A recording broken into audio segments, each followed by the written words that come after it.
Hello everyone and welcome back to my YouTube channel. Today's topic of my video is the Tudor dynasty. Tudor dynasty established हुई थी 1485 में and it ended in 1603. That means total 118 years तक ये Tudor dynasty रही.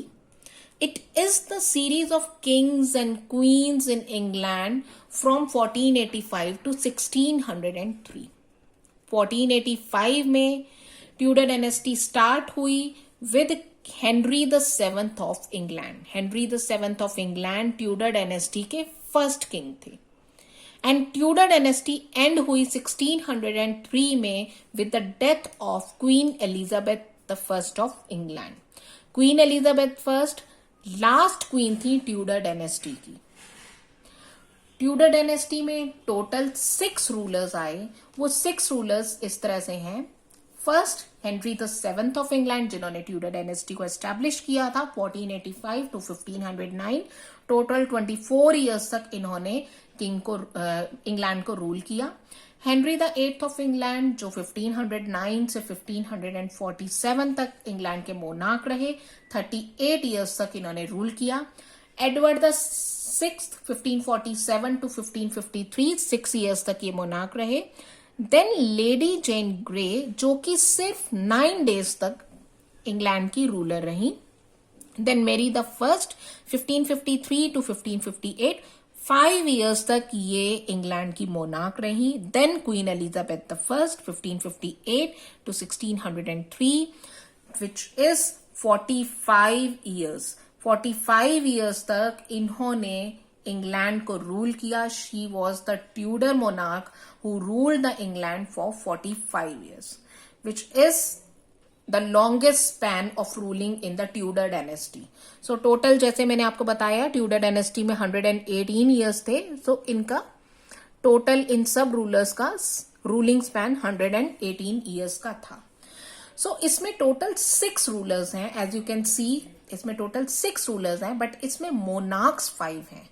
इसमें lady Jane grey जो कि सिर्फ 9 डेज तक उन्होंने इंग्लैंड को रूल किया. She died uncrowned. अभी उनकी क्राउनिंग सेरेमनी नहीं हुई थी. अभी वो मोनार्क बनी नहीं थी. उससे पहले ही उनकी डेथ हो गई थी. सो ट्यूडर डायनेस्टी में 6 रूलर्स हैं बट देयर आर 5 मोनार्क्स. अब हम ये देखेंगे कि ट्यूडर डायनेस्टी एस्टैब्लिश्ड कैसे हुई थी. War of Roses which was the series of civil wars. बहुत सारे सिविल वॉर्स होते थे. उसकी सीरीज होती थी. टोटल 30 इयर्स तक ये सिविल वॉर्स की सीरीज चलती रही. That means from 1455 to 1485. इस दौरान जितने भी सिविल वॉर्स चलते थे उसको वॉर ऑफ रोजेस कहा गया. This war of roses was fought between 2 houses. वो 2 हाउसेस थे. House of Lancaster and house of Yorks. Lancasters से जो बिलोंग करते थे उनको लैंकेस्ट्रियंस कहा जाता था एंड यॉर्क से जो बिलोंग करते थे उनको यॉर्किस्ट कहा जाता था.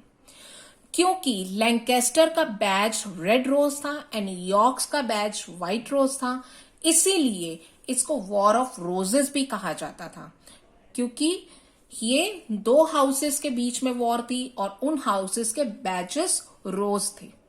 सो 30 इयर्स तक यह वॉर ऑफ रोजेस चला and the last civil war जो थी वॉर ऑफ रोजेस की वो थी बैटल ऑफ बोसवर्थ फील्ड. ये लास्ट सिविल वॉर थी और इसमें यॉर्क के जो रूलर थे वो थे Richard the third and Lancaster के रूलर थे Henry the seventh.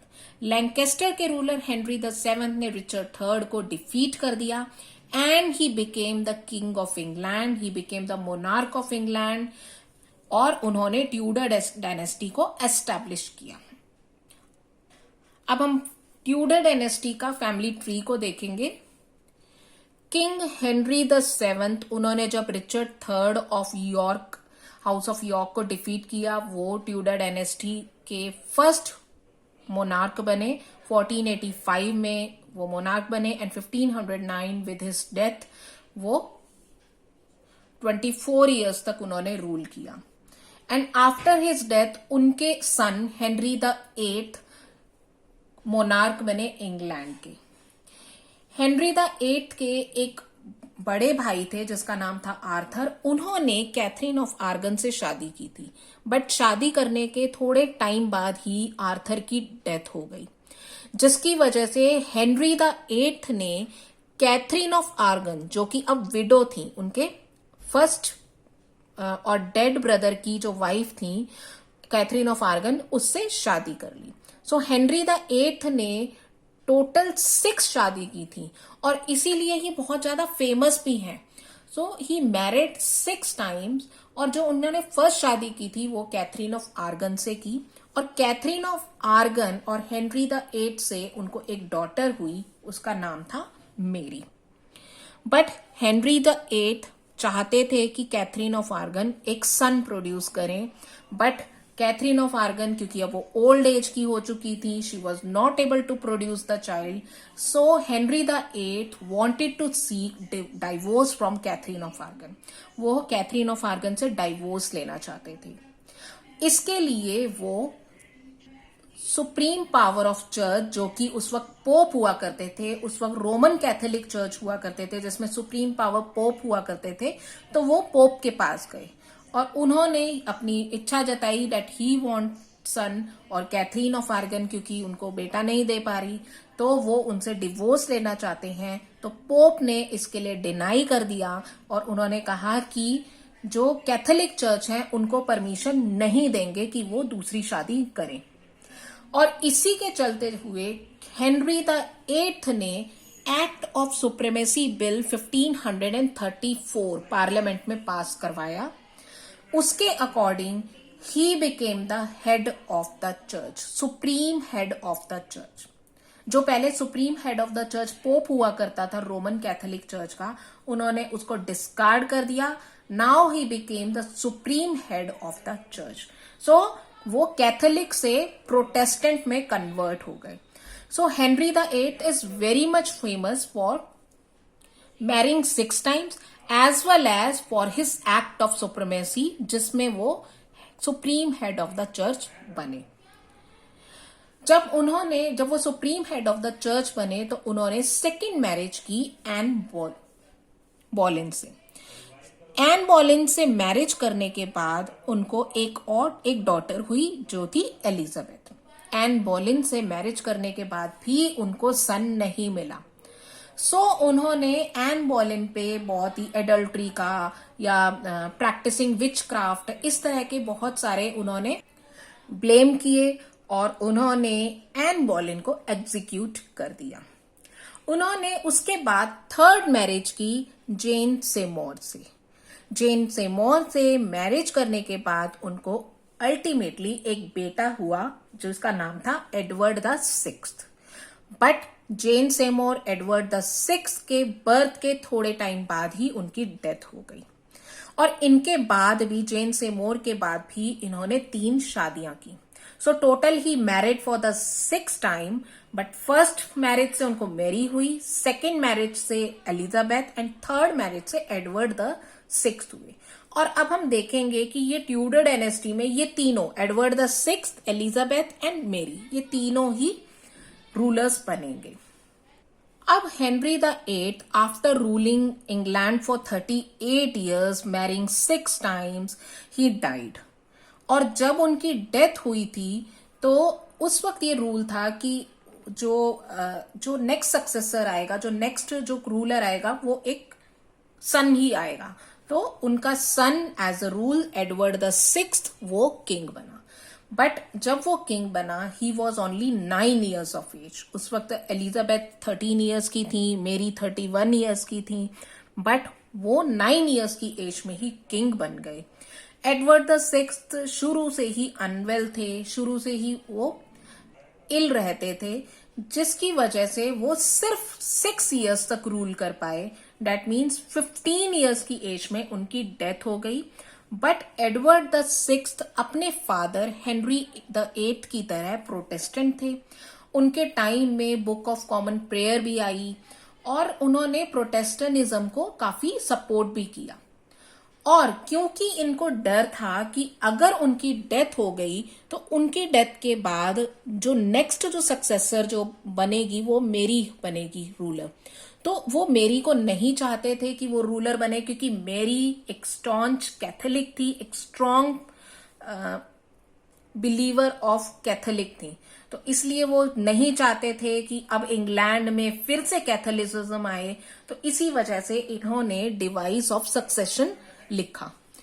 Device of succession एक तरह से जैसे विल मरने से पहले लिखी जाती है कि प्रॉपर्टी या फिर जो मनी है वो आगे किस पे ट्रांसफर होगी, इसी तरह से डिवाइस ऑफ सक्सेशन इन्होंने लिखा कि नेक्स्ट जो उनका जो रूलर होगा, जो क्वीन होगी, वो कौन बनेगी और उसके क्या क्या टर्म्स एंड कंडीशंस होंगी। तो उन्होंने एक डिवाइस ऑफ सक्सेशन लिखा जिसके अकॉर्डिंग नेक्स्ट जो एम्परर बनेगी वो बनेगी लेडी जेन ग्रे, जो कि उनकी कजन थी।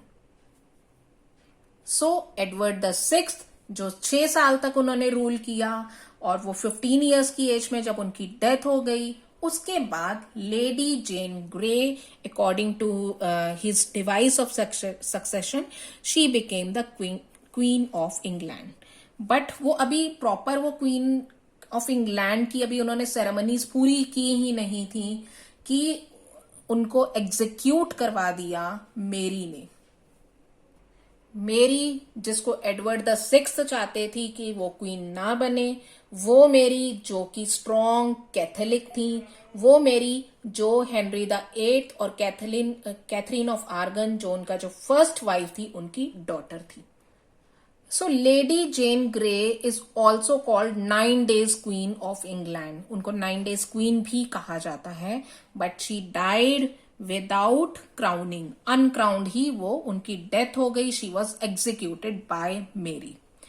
After her death Mary the first became the queen of England and queen of England वो 5 years तक रही, बट उन्होंने इन 5 years में पूरी की पूरी इंग्लैंड में बहुत ही ज्यादा तबाही मचा दी।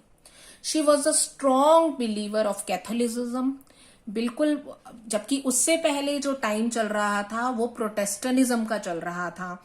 हेनरी द एट्थ भी अब प्रोटेस्टेंट थे, उसके बाद एडवर्ड द सिक्स्थ उन्होंने भी प्रोटेस्टेंट थे, बट इन्होंने जितने भी उस वक्त प्रोटेस्टेंट थे उनको अलाइव बर्न कर दिया था। और इसी वजह से प्रोटेस्टेंट्स ने इनको नाम दिया ब्लडी मैरी का। इनको ब्लडी मैरी भी कहा जाता है। सो जो पहले प्रोटेस्टेंटिज्म चल रहा था, इन्होंने अब दोबारा से वो रोमन कैथोलिक चर्च उन्होंने बनवाए, प्रोटेस्टेंट चर्च को क्लोज करवाया, कैथोलिसिज्म को फेवर किया, and she is also called Bloody Mary. 5 years rule करने के बाद in the year 1558 she died, and after she died Queen Elizabeth she became the Queen of England। पहले Edward the sixth बने। Edward the sixth वो नहीं चाहते थे कि मेरी बने, तो वो लेडी जेन ग्रे के लिए succession of device of succession लिख कर गए, बट उनकी डेथ के बाद मेरी बनी। मेरी की डेथ के बाद अब एलिजाबेथ क्वीन ऑफ इंग्लैंड बनी फ्रॉम 1558 to 1603। 45 years तक she became the Queen of England and she was liked by most of the people। उनको विर्जिन मेरी, ग्लोरियाना, ये लोग उनको प्यार से बुलाते थे, इस नाम से भी शी वॉज पॉपुलर।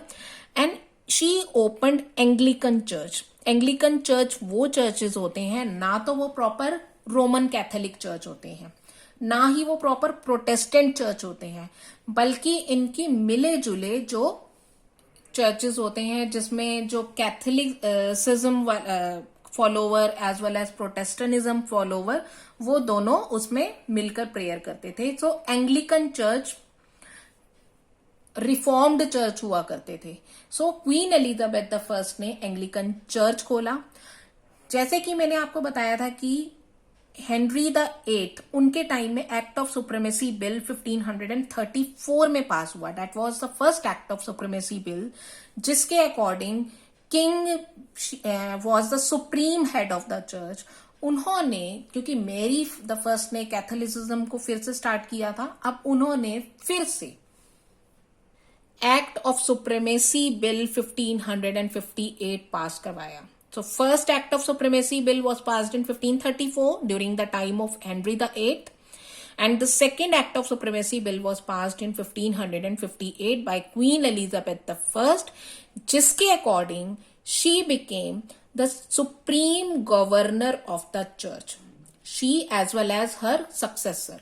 उन्होंने ये डिक्लेयर किया था कि अब वो और उनके आने वाली जितने भी सक्सेसर्स आएंगी, they will be the supreme governor of church. First act of supremacy में supreme head of the church बने थे, सेकेंड एक्ट ऑफ सुप्रीमेसी में supreme governor of the church बने. एलिजाबेथन रिलीजियस सेटलमेंट उन्होंने बिल भी pass किया, जिसके according Roman Catholic churches as well as Protestant churches, ये दोनों मिलकर एक एंग्लिकन चर्चेस बने, जिसमें दोनों में एक पीसफुल को एग्जिस्टेंस था. So this is about the Tudor dynasty in which queen Elizabeth the first was the last ruler of Tudor dynasty.